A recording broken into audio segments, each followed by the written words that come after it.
Good morning to all of you. Chapter है आपका पहला विज्ञान की कक्षा 9 में विज्ञान का बायोलॉजी पोर्शन का जो पहला अध्याय है वो है आपका the fundamental units of cell. The fundamental unit of cell, जीवन की मौलिक इकाई। जीवन की मौलिक इकाई, ये आपका चैप्टर है। इसकी हेडिंग चल रही थी जीव द्रव्य के प्रमुख भाग। जीव द्रव्य के प्रमुख भाग या हम कह सकते हैं जीव द्रव्य के प्रमुख भाग, मेन पार्ट्स ऑफ प्रोटोप्लाज्म। प्रमुख भाग, कितने भागों में जीव द्रव्य उपस्थित होता है। तो जीव द्रव्य कहते किसे हैं, पहले इस संबंध में हम चर्चा करेंगे। अब देखिए, कोशिका भित्ति से घिरे कोशिका के भीतर, कोशिका भित्ति से घिरे कोशिका के भीतर के संपूर्ण जीवित पदार्थ को जीव द्रव्य कहते हैं। जीव द्रव्य है क्या, इसके संबंध में अध्ययन करें। जीव द्रव्य किसे कहते हैं, तो कोशिका भित्ति से घिरे कोशिका के भीतर संपूर्ण जीवित पदार्थ को जीव द्रव्य कहा जाता है। कोशिका लिखते हैं आप, कोशिका भित्ति से घिरे कोशिका के अंदर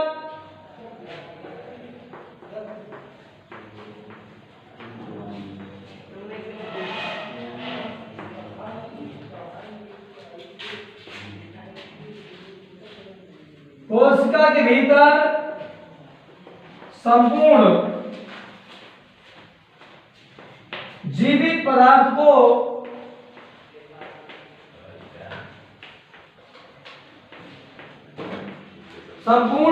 पदार्थ को जीव द्रव्य कहते हैं।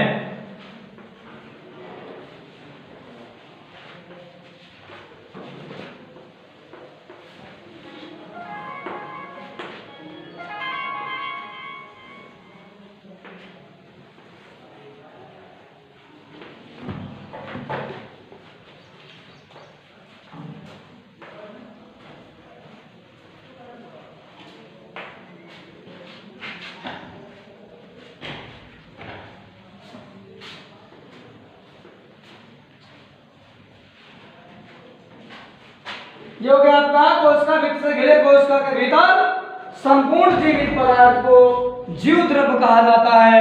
अब जीव द्रव्य के जो प्रमुख भाग या कहें जीवित सार है जीव द्रव्य का, जीव द्रव्य ही किसी व्यक्ति के जीवन का सार है, किसी जीव के जीवन का सार है, क्योंकि बगैर जीव द्रव्य के किसी भी कोशिका का निर्माण होना संभव नहीं है।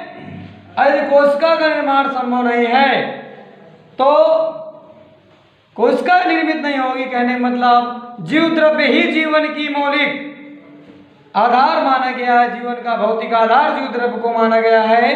जीव द्रव्य की खोज डुजार डिन ने सन 1835 ईस्वी में किया था। अब देखिए, परंतु इसके लिए सारकोट शब्द का प्रयोग किया। 1837 में पुरकिंजे ने इसे प्रोटोप्लाज्म नाम दिया। ह्यूगो वान मोहल ने 1846 ईस्वी में पादप कोशिका के जीव द्रव्य का वर्णन किया और उसके महत्वपूर्ण को दर्शाया।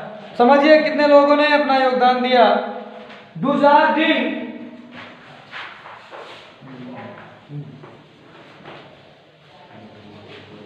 किसने, डू है, जू नहीं, डुजार्डिन ने कब,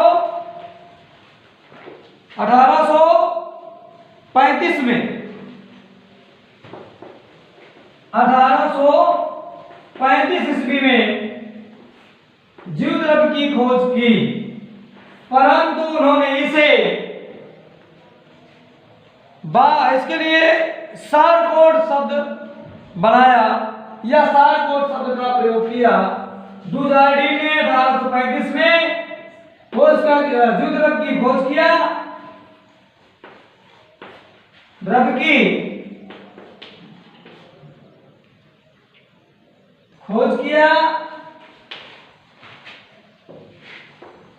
तथा इसके लिए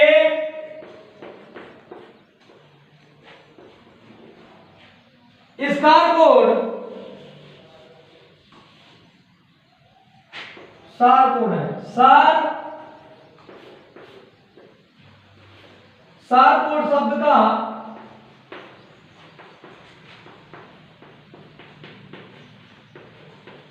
प्रयोग किया। परंतु ह्यूगो, माफ कीजिएगा, पुरकिंजे ने, किसने 1835 में डुजार्डिन नामक वैज्ञानिक ने द्विध्रुव की खोज किया। इसके लिए उन्होंने सारकोड नामक शब्द का प्रयोग किया। ठीक, उन्होंने द्विध्रुव नहीं कहा था, परंतु 1837 ईस्वी में पुरकिंजे नामक साइंटिस्ट ने, पुरकिंजे नामक वैज्ञानिक ने इसे प्रोटोप्लाज्म नाम दिया। क्या नाम दिया? प्रोटोप्लाज्म नाम दिया। इस प्रकार से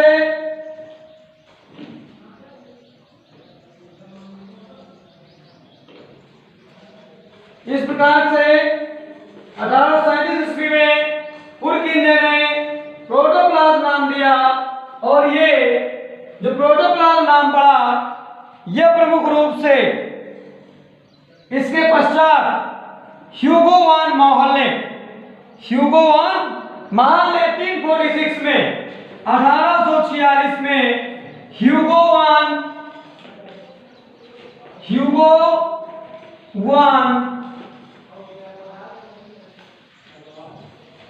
वान मॉहल ने पादप कोश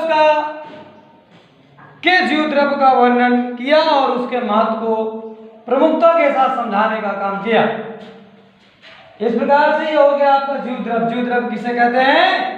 तो कोशिका भित्ति से घिरे कोशिका के भीतर संपूर्ण जीवित पदार्थ को द्विध्रुव कहते हैं। इसकी खोज डुजार्डिन नामक वैज्ञानिक ने 1835 में किया था, परंतु इसके लिए उन्होंने सारकोड नामक शब्द का प्रयोग किया। फिर 1837 ईस्वी में पुरकिंजे नामक वैज्ञानिक ने इसको प्रोटोप्लाज्म नाम दिया, परंतु 1846 में ह्यूगो वान मॉहल नामक वैज्ञानिक ने इसका पादप कोश के द्विध्रुव का वर्णन किया और उसके महत्व को बताया। अब देखिए कैरेक्टरिस्टिक्स ऑफ प्रोटोप्लाज्म।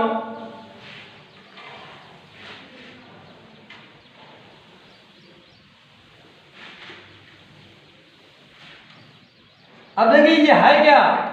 द्विध्रुव के गुण क्या है? उसको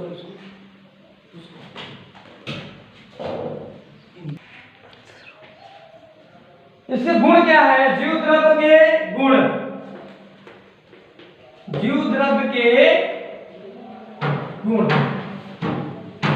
ये गुण क्या है यार? कभी आपने समझने का प्रयास किया गुण है क्या? प्रॉपर्टीज ऑफ प्रोटोप्लाज्म, इसको बोला जाता है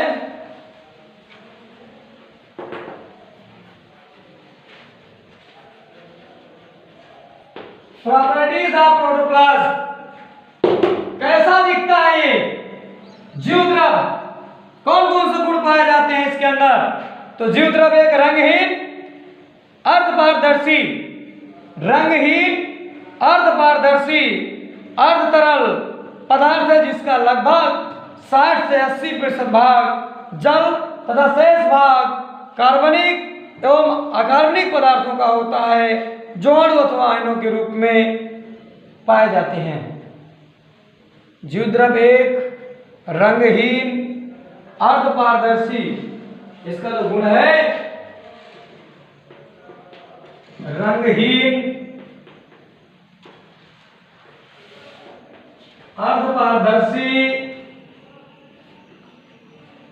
रंगहीन, अर्धपारदर्शी तथा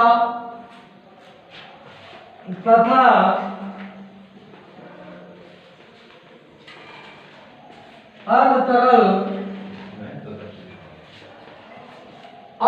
पदार्थ है। अब देखिए इसका 60 से 80% भाग मतलब 60 से 80% भाग जल से निर्मित होता है। किससे? जल से, तथा शेष कार्बनिक एवं अकार्बनिक पदार्थों से निर्मित होता है। ये 80% भाग जल से तथा शेष कार्बनिक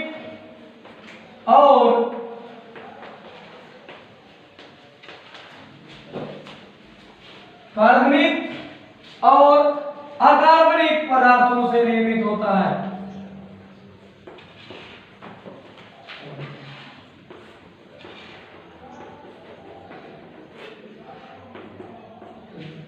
कार्बनिक तथा अकार्बनिक पदार्थों से निर्मित होता है। इस प्रकार से अथवा आयनों के रूप में होते हैं, इस प्रकार आप कह सकते हैं। दूसरा जो महत्वपूर्ण गुण है वो यह है कि जीव द्रव्य एक जटिल मिश्रण है जिसमें ऑक्सीजन, कार्बन, हाइड्रोजन तथा नाइट्रोजन होता है। या कहें तो ऑक्सीजन 62%, कार्बन 20%, हाइड्रोजन 10% और नाइट्रोजन लगभग 8% उपस्थित होती है। इसके अतिरिक्त कुछ अकार्बनिक लवण जैसे sodium, potassium, calcium, magnesium, iron आदि पाए जाते हैं और ऑक्सीजन तथा कार्बन डाइऑक्साइड गैसें जल में विलय अवस्था में पाई जाती हैं। और इसके अलावा भी जीव द्रव्य में विटामिन्स, हार्मोन्स, पिगमेंट तथा उत्सर्जी पदार्थ भी उपस्थित होते हैं। और जो तीसरा पॉइंट है, यह एक प्रकार का कहें जीव द्रव्य कोलाइडी विलयन है जो साल, जल, दो स्वरूपों में पाया जाता है। यह भौतिक गुण है इसके प्रमुख गुण हैं। इसमें कैसा होता है दिखने में से किस गुण के कारण इसको पहचान सकते हैं, तो यह रंगहीन अर्धपारदर्शी पदार्थ होता है। इसमें 60 से 80% भाग जल से, शेष कार्बनिक और अकार्बनिक पदार्थों से निर्मित होता है। दूसरा है यह एक जटिल मिश्रण है जिसमें ऑक्सीजन, कार्बन, हाइड्रोजन, नाइट्रोजन आदि गैसों से मिलकर के बना होता है। ऑक्सीजन और कार्बन जल में विलय के रूप में पाई जाती है। इसके अतिरिक्त इसमें तमाम अकार्बनिक लवण भी पाए जाते हैं, पोटेशियम, फास्फेट, कैल्शियम, मैग्नीशियम आदि। इस प्रकार से ये जीव द्रव्य में विटामिन, हार्मोन्स आदि प्रोटीन्स भी उपस्थित होते हैं और इसमें पिगमेंट भी पाया जाता है। जितना पढ़ाया गया उतना आप गंभीरता के साथ पढ़ लेंगे, उसको याद करेंगे। धन्यवाद।